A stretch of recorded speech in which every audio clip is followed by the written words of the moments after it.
place to be. Hosted by Dawn Mo and T. Coming from Jersey with shit to say. Giving people our opinions. Anyway, no disagree. All right, Emmy and Dawn was a couple back in the day. So sit back, relax, grab a seat. Poochie Place is the place to be. Poochie's Place.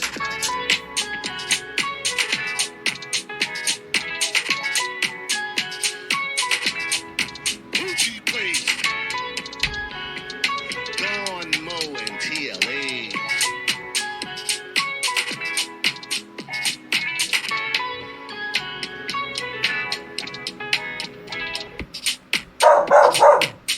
Part 2 of Poochie's Place's interview with DJ George A.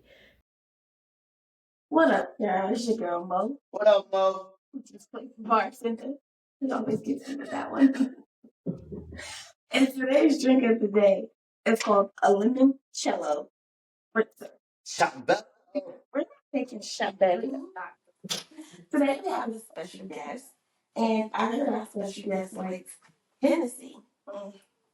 I'm a second child out here. Anyway, so I'm gonna make him a Hennessy and ginger. I like brandy. You never made nothing for me. But you wasn't drinking. Yeah. But I was thinking. I can't with this guy. We got a special guest in the building today, guys. We have the founder of Deep House Magazine. We have Mr. George A. Yeah. DJ. What's up, George? What's going on? What's going on, people? What's happening? George, man. Man, the myth. What's happening? Hey, welcome to Poochie's Place. Come on in. Grab a seat and a drink and relax. And enjoy part 2 of our interview with DJ George A. George Aiken, the founder of Deep House Music Magazine. Enjoy. It seems like Jersey is the birthplace, but they're not. Okay. Mhm. So Frankie Knuckles did an interview. I saw the interview Frankie Knuckles did. And Frankie Knuckles traveled from Chicago to New York frequently. Okay. Well, Frankie Knuckles used to do the parties called the Wet House in Chicago. And he was doing the term, it was actually disco, but the term house music derived from people playing dance music in the house. Okay. That's what the term actually derived from. So now they started calling it house music when they were doing the warehouse in Chicago. And then Frankie Knuckles used to come to New York to the garage because Larry the Band came up under Frankie Knuckles. So you got to know, like, when Larry the Band started playing in the garage, he was playing house music. It wasn't called really house music. It was just called club. It was called club music. Club music, right? Club music or disco. But who was the DJ? Who was the DJ that slowed the beat up? Because it was a disco beat, but then somehow they slowed it to that boom, boom. Well, it's not really boom, slowed boom. down. It's like because disco beat was boom, boom, boom. Well, And house music is a different. when you look at disco, when you talk about disco, you're talking about somebody like Ring My Bell, that song with Candy Gardner. Yeah, you know, That's like a disco song. Mhm. Or do the hustle. Do the Hustle. Was All it that the kind of Hustle? stuff. The Hustle song was actually a slow. It was a down tempo He beat. was that's why I wanted to give him a little credit because I kind of thought that he kind of was changing the flow of that. So with Frankie Knuckles, y'all testing people. but you got to remember because a lot of the disco songs wasn't an up tempo beat tempo song. It was relatively between 114 and 117 BPM. Correct. Those were your disco songs in every disco in New York. When you had Studio 54, the Garage, Bonds International, all those clubs that played club songs or disco songs there was that type of music. And it was danceable music. But it wasn't slow music where you slow dancing, it wasn't fast where you going crazy, but it was a danceable music where people was be able to do a two-step and have a good time. Mm-hmm. Now with house music today, house music has gone from 117 to now 124, 125, 127 BPM. Let me ask you a quick question, George, because I do music also.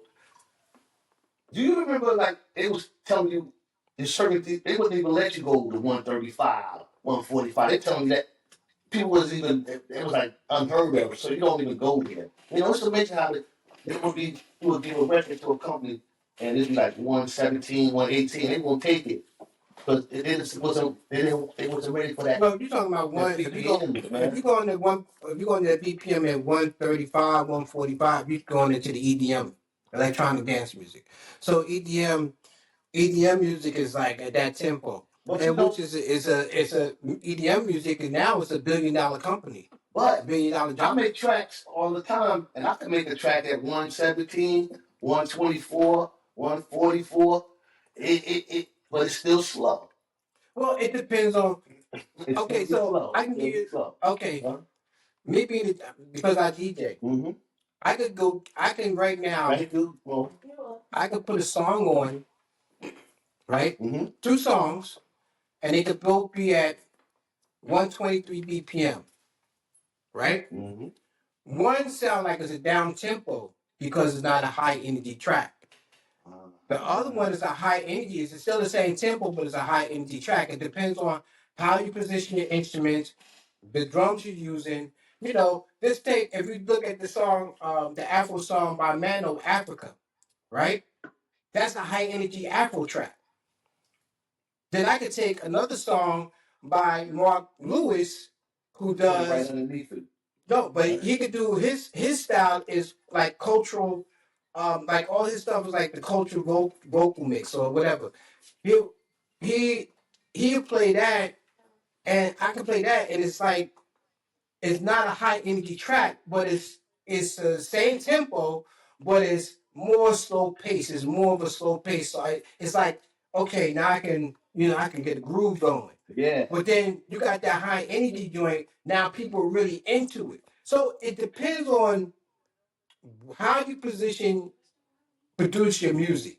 So would you say that house music basically is an up-tempo groove? Yeah. That's it. Yeah, it's an up tempo. But you ever heard the station Utopia on Sirius FM? Yes, I have. Okay. So if you go to Utopia or any one of those stations, Utopia say they play deep house music, right? Mm-hmm.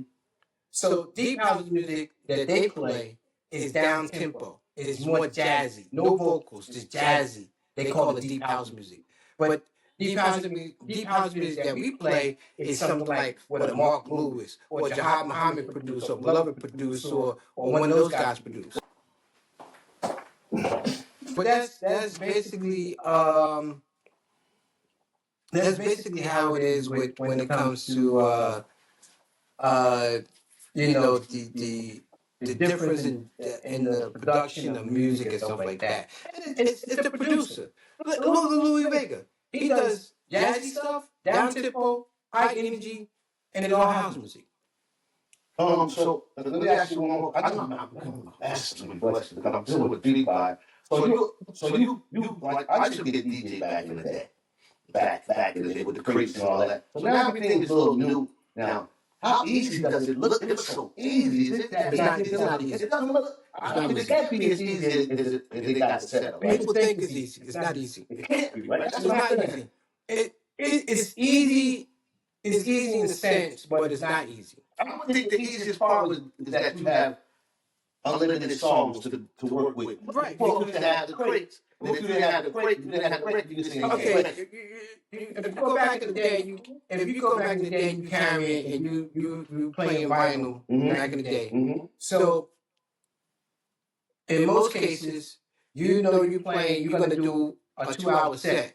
So you're gonna pick out enough music that you're gonna play for at least 2.5 hours. So you got your backup music. Right. So you're not taking all your crates because it's just too much. Now today, I can go with a hard drive that will have 5,000 songs on it. That's what I'm saying. Because And plug right into the CDJ, and I'm going. now you know, for example, George, there was always that guy that came to ask you about something you didn't have. It was all that's guaranteed to happen at any party. Well, it depends on what kind of party you're doing. Okay. and everything. Because I played parties where they wanted nothing but like R&B, hip hop, and stuff like that. And somebody asked me, "Do you have this?" And I don't have it. Okay. But see, I know how to rectify that problem now. Because Is that a secret? You not a secret, George? well, no, because here's the thing, and most DJs know this. Oh. If I'm at a place and I'm playing, I always take my laptop and I take my iPad. So if I'm at a place and I'm playing somewhere and the person say, "Oh, do you have such and such?" And I know right on the back I don't have it. I say, "I got you." But I just go to my iPad. As long as I got Wi-Fi, I go to YouTube, download the song, take it, put it on my flash drive, and I plug it right in and I play it. So I do. It's like maybe 5 to 10 minutes. I have it up, and I figure out where I'm going to put it at in my mix. But that's what I'm doing. Like if I'm doing hip hop and R&B, house music, nobody really asks you, "Do you have that?" Well, can you take that to just one little? I'm sorry, this is the last one. I'm sure I promise this. I like the R&B clubs, hip hop songs, like And I talked to DJ TLHSoundz, and I kind of gave him. I said, I think you're the first guy that ever did that. And he said it was another guy that did it before him. But that right there was ingenious. Because we love the R&B songs, and then when you put the club beat on it, that was like, man, I was stunned. I was amazed by it. Well, if you got to look at where that actually derived from. Where did that derive from? Lord, tell us. Timmy Regisford. That's who did it? Timmy the one that did that? Timmy Regisford is the first one to actually take R&B songs and remix it and make it a club song. Wow. So he didn't want to take credit for it. I thought it was him, but I wish I told So I have songs right now by Timmy Regisford that are very old, where he did remixes. I have some new stuff, so I got new ones where he did a remix with the Bee Gees. Come on. And I played it on my show a couple of times. I think the first one I heard was the Teddy Pendergrass song. I heard, you got the Bee Gees. I heard he got the one with Elton John, Rocket Man. I have that. And he even taken hip hop songs and done it. You got Umi Says by Mos Def. Matter of fact, I don't know if you remember when we went to the 33rd, the Sheldon 33rd reunion, when we was in the room. I don't know if it was Mark Francis. No, it wasn't Mark Francis. Somebody, I think it was Mark. It was Mark Francis. No, it wasn't Roland Rock because we left. Mark Francis, I think, played the remix of Umi Says. So that's how I actually got it. When I already knew the name of the song, I just called my contact where I get my music from and see I need the song. He put it in my file and sent it to me. So I have three or four mixes of that song. So the music is unlimited. It's so much house music out there.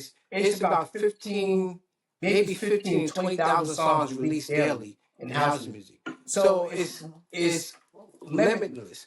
And I have right now, off the top of my head, I think I have about 40,000 songs. House music. Most music needs its own spot. Well, yeah, that's the whole goal, because here's the thing. When I started the magazine, right, and when I said this many times, house music and hip hop music is parallel when it comes to age. I agree. All right? House music is 40, 45 years old. Hip hop is 50 years old. They only like a few years difference. So the question now remains, how come hip hop is $1 billion genre, house music has not reached that success? And I'm talking to people in the industry, in the house music industry, that are heavy hitters like Curve and Mark and all these guys. And the same answer I've gotten from everybody across the board is that it's because house music has never been respected, and then it's always deemed to be underground. Yes. Yes. You see what I'm saying? When hip hop started out underground. Yeah. But see, house music is starting to get a little daylight. I mean, Beyonce, did she do that? No, it wasn't Beyonce. Okay. And I'm gonna tell you who it was. The first person that actually got it was a commercial on TV, and it was Charisma. And the song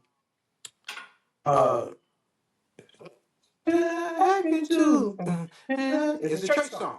He remixed it. But it got on the commercial and they used it as a commercial. So he's getting royalties on that commercial. He's getting a little bit of light. Terry Hunter, 3 times he's been at the Grammys. Louis Vega has a Grammy. But Louis Vega has a Grammy not in house music or dance music, into jazz. You got who else got it? It's so many, and there's a lot of those guys got Josh Malone got a Grammy. But these are the guys who got Grammys off camera. So you would never know it unless they tell you. Not only do I know it because they mentioned it. So What's the name considered the house music guy? who? What's his name? That we know. The guy that sings that Bahamas and everything. Yeah.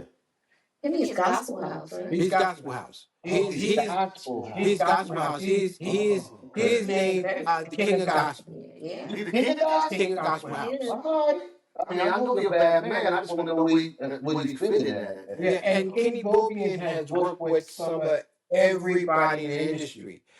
His music, if you can go to Africa and mention Kenny Bobian, and people know who he is. You can go to Switzerland and mention Kenny Bobian, they know who he is. Kenny Bobian is very, very well known in the industry as one of the true all-time greats. I just was thinking, house music was really rolling. What was that? Like when CC Rogers and all was doing it? You were seeing that stuff on a lot of places. They were doing shows and everything. I Right, remember but that. yeah, but see, again, if you go back to the 80s, right? They used to have all these crazy little dance TV shows on there. Yeah. I'm not talking about like Soul Train. I'm talking about other little dance TV shows. You have people like Louis Vega playing on them. All these guys playing on these shows and everything. And again, it never really came to light. It never got that forefront of the respect that it's due. And that's the part that's why the magazine is so important. We can interview all the today's DJs and stuff like that all day long. But we got to get to the guys that's been there from day one, like Francois, who played with Lion of the Band. And I don't know, don't you remember, he was playing when we went to 33rd, when we went to the shelter. We was in that big room. That was playing. He was playing, Francois. So we got to get those guys, Francois, Kerwin Mark, all these guys who played the way, open the doors. And the thing they don't get that. See, those guys are modest. I'm going to digress a little bit and go to the awards thing, because the awards thing, the awards is great, but we have a lot of people who really, I'm not going to say they don't like it, I'm going to say they're not interested. I don't think they understand. Like what? They didn't like what? Because we have the House Music Awards. Yeah. We had our first one over the summer. And the thing is, I've gotten a lot of messages. Okay. What's that technical, huh? So It's very technical because there's different genres of house music. right. Well, I don't know that much about house. I'm not a house head guy, but I've learned. I've learned from the magazine. I've learned from interviewing people. I have a good dialogue with people when I talk, and I ask questions and they answer it. So it's like a teaching moment for me when I talk to people. There are different genres of house. There's different Everybody genres. does not You got soulful house, you got Afro house, you got. What was Colonel Abrams? Currently was commercial. I see. That's what you need to know, guy. That's what you call a commercial. He's commercial. So like when CC CC Rogers was commercial. CC Rogers commercial. So commercial house is DJ Quad. Yeah. He's a commercial DJ. I got you. Okay. Commercial meaning that you playing mainly music that is safe for all ages. That's basically what it is. Okay. All right. When you go to deep house is basically Afro house, Afrocentric house, cultural house. It's like that grimy, deep, in a dark club, dirty, lights is out, playing, and people just go and that's deep house. That's the type of music that you would never hear on mainstream radio. Well, let me ask you a question. I'll tell you, these questions keep coming to me.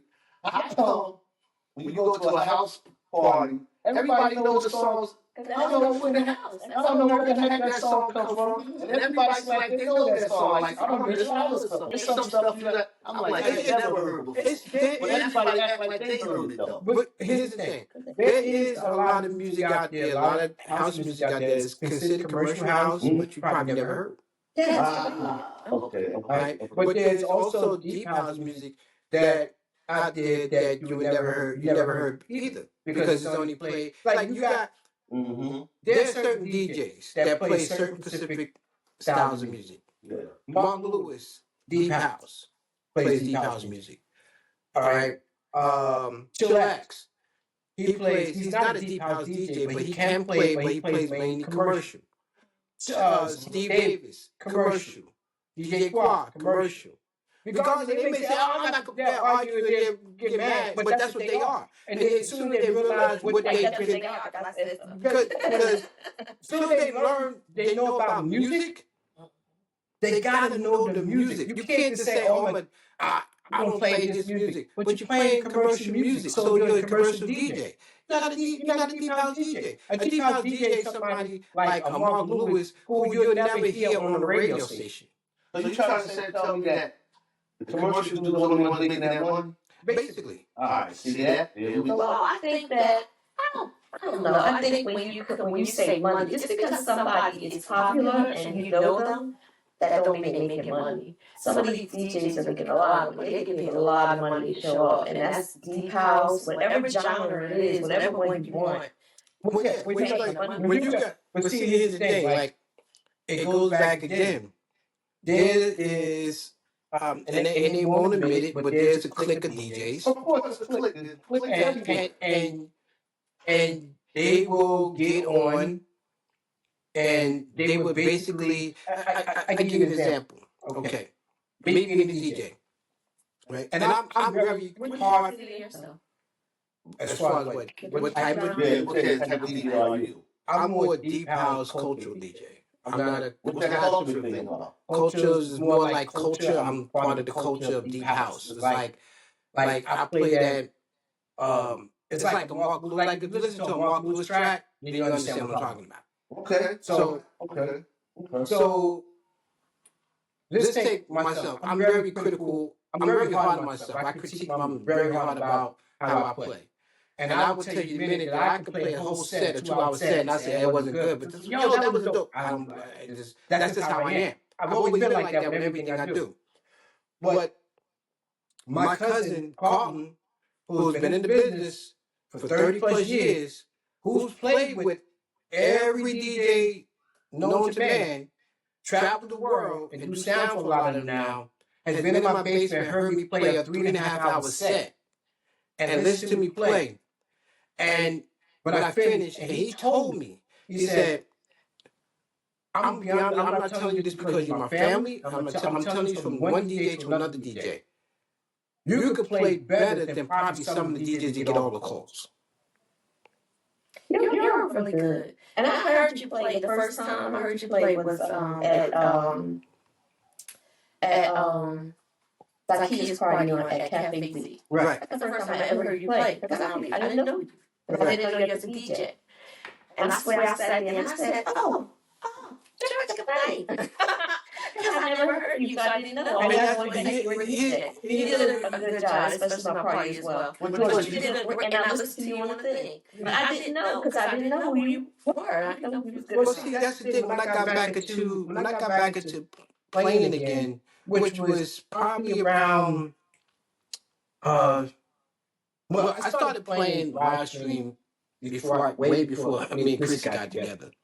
But I really got heavy into it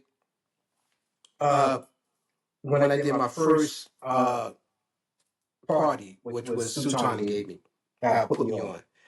And I played with Mark Francis, actually. Mark Francis was the first person I played with. And I always critique what I do. But the thing is, like, when I started playing, how I got better playing, I watched during the pandemic. Everybody who was a DJ was on Twitch. Yeah, I saw that. They was on Facebook. They was on playdj.tv, which no longer exists anymore. They was on Instagram. Whatever platform was live streaming, they was playing. So I was listening to Louis Vega. I was listening to David Morales. I was listening to Bruce Martinez. I was listening to a few other DJs that's not from over here. I forget her name. She's out of Baltimore. I listened to Celeste Alexander. I listened to Terry Hunter. I listened to Immaculate. I listened to all these guys who play and girls play on. And what I would do, I would listen to Tony Touch. I would listen to all of them play, and I would listen to their style. I would listen to necessarily what they played, but how they played it. It's a difference. So when I listen to Louis Vega play, and he's not so much of a blender, but he is. But then his blends are short. He's from one record to the next is short. David Morales is the same way. Then you have some people, their blends, they're riding a little bit. So Jihad, listen to Jihad play. So I started taking a little bit of their style, and I would take a little bit of this. So I'll play like Louis today, and then I'll play like Jihad the next day, and I'll play like this person. But then I took all of that and I put it together, and I came up with a style of my own. So now if you hear me play, you may hear something that you may hear two records I play and say, "Yo, Jihad would play something like that," or you'll hear me play something. "Oh, Louis would play something like that." But you would hear that because that's how I got better, and then I started to create my own identity. So just like I tell these up-and-coming DJs coming up behind me, I even told that to Justin. Justin's really good. I told that to Justin, now you at that point at a young age, you still got a lot of growing to do. Create your own identity. And when you get there, trust me, people will know when they hear you play, they know it's you. So that's how I got better. You know, how come you're not playing on those stages? And I tell you like I tell everyone else, because I wasn't called. Because I'm not in the, and because I'm not in the clique. That's the reason why. I don't hang around. If I go to any event, I'm usually by myself. I go in, say hi, shake a couple of hands, and I'll leave. I'm there like 45 minutes, the most, and I'll leave. I don't hang out at parties like that. And in some cases I need to because I have a magazine, I have a product, and then people need to see my face. Like, and I have to promote the magazine. Wow. I think at this point with the magazine and the magazine is successful already. It's successful in fact when we first established it. It's successful in fact that we have we did it. Like it's done. We've done it. Oh, we done it. We did do it. Went through the door. Y'all there now, now you started. Y'all can get better. This segment, this interview, we got to end this segment. It's long. I gotta say one thing, and it was about the staff. When we first started, you had Nettie. I didn't know her until then. I've been following her. I like Nettie. And we want her on our team to give us a Nettie report. I like her. I like her mess. I just like her shit. She says it, she means it, she does it. And it is what it is. Like, they don't have a problem with it. People have a problem with it. Well, don't need a Nettie report. I think that's something that we need a Nettie report. I think what happened with that, Nettie, I'm doing. Nettie, here's the thing with Nettie when she did the report. And this is what I loved it, what she did. I love what she did. Her report was, it wasn't to put anybody down. She gave an honest opinion, but also to help educate you as a promoter to know, because See, this is what promoters got it messed up at. And I'm not thinking of one promoter out. I'm talking about all across their promoters. I know because I've done it.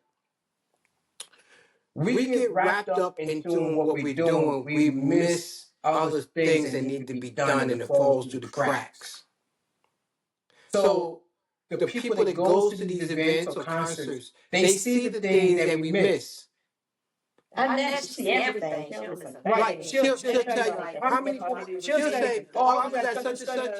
Like I remember one thing she put on Facebook. She said, she was at somebody's event. I can't remember who it was. She said they didn't have enough porta potties out there. The lines was too long. They didn't have any garbage cans out there. People throwing trash in the grass. That's not good. The sound was terrible. Like she would give her honest opinion about it. So what happened was.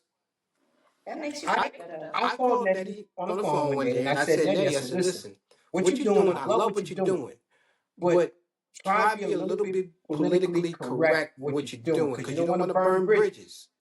Man, but then she's like, but the thing is, she calmed down a little bit, but then she hasn't been doing it lately. She does it. She still does it. I follow her, so I read it. And I've been following her because of that. I never knew who she was until she started. You said, oh, that's still going to be working. And then you came back and said, oh, she's not going to do it. It might be controversial. That's when I started following her. I'm like, well, what the fuck is controversial? Yeah, she's very. All the other stuff, like she talks about. That got nothing to do with house music. That ain't got shit to do with us. Right. That got nothing to do with house music. And I think it got nothing to do with her reviews on these festivals. I think she does a great job with what we need her to do. I do a great job in it. I think what happened was, and there was just certain people. It was bad. That's why we were talking about it. No, well, that too, but there were certain people that called me and say when we were supposed to do this, we were supposed to interview them. We did interview them, and they told me right up and said, "Well, I'm not going to do the interview if Nettie's on." There we go. Yeah, but guess what? I don't know who these people are. I ain't want to ask you who these people are. But what I'm going to say is, the same people and advertise that magazine. You put it in there to appease them, and they didn't even say, "Oh, look, guys, I'm in the magazine. Buy a copy." Yeah. Everybody's not going to be happy. No, nobody's going to be happy. And that's the thing. You can't please everybody in the world. People will look at you. You gotta get desperate. You gotta get.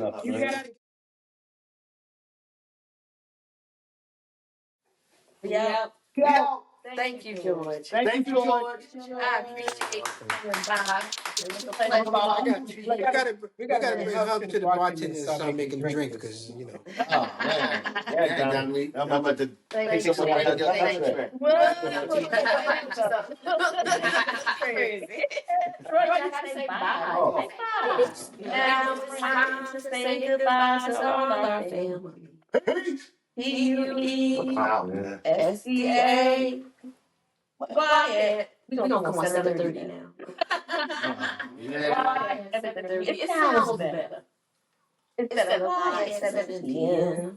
Quiet 7:30. No. No. It make a difference. They will both back. I got to see y'all. Deuces. Thank you. Thank y'all for coming to the show. That was part 2 of our interview with DJ George A. the founder of Deep House Music Magazine. Make sure you tune in next week, Tuesday at 7:30 p.m. on YouTube for part 3. And make sure you like and subscribe to our YouTube page. Thank you. Hey, beautiful people. Welcome to the best show on the planet, the Glam and Red Show with your most favorite people in the whole wide world. And you know who this is. It's your girl, Glam. And you already know, this your boy, Reds Hollywood, in the building. And this is your girl, Dawn Monique with Let's Talk Situationships. This is TLH with Sports in the Basement on the Glam and Red Show. And this is Key. We're catching up with Key, giving you the hottest entertainment in the world today. Y'all know what it is. We in the building. Let's go. Tune in 7 a.m. to 11 because we are here. It's the best show on the planet, the Glam and Red Show. All right, tune in, tap in, turn it up. That's right. Catch up. Best show on the planet, damn it.